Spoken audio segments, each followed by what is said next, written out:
विश्वनेत्रे नमो विश्वजेत्रे नमो विश्वपित्रे नमो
ఆయన అసలు వినట్లే మాట. పోదాం, నిద్రపోదాం. వెళ్దాం నాన్న, పూజ అయిపోయాక వెళ్ళి నిద్రపోవాలి. ఇప్పుడు వెళ్ళి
రాజు అంటే ఆదవజ్ర ధ్వజరాజు అంటే ఆయన వజ్రదేహంతో కలిగి ఉన్నాడని, అట్లాగే కాంతేము జనేవుషాజు అంటే ఇక్కడ ముంజగడ్డితో చేసినటువంటి యజ్ఞోవిధం ధరించి ఉన్నాడనే విషయాన్ని చెప్తూ, యజ్ఞం ధరించడం అంటే ఏంటి, యజ్ఞోవిధం ఎలా ఉంటుంది, దాని గురించి లక్షణాలు ఆయనకి ఏ విధంగా ఉంది, పుట్టుకతోనే ఉందా, తర్వాత ఎప్పటికీ ఉందా విషయాలు చెప్తూ వచ్చిన ఆ చౌపాయి.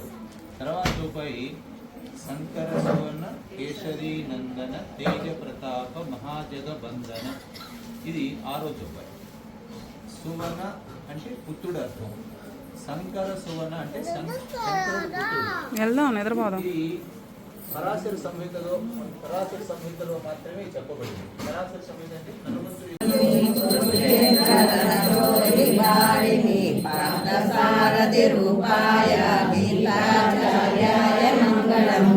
ఓం శ్రీకాంతాయ కళ్యాణ నిధయే నిధయేనాం శ్రీ వెంకట నివాసాయ శ్రీనివాసాయ మంగళం. శ్రీ వెంకట నివాసాయ శ్రీనివాసాయ మంగళం. హరి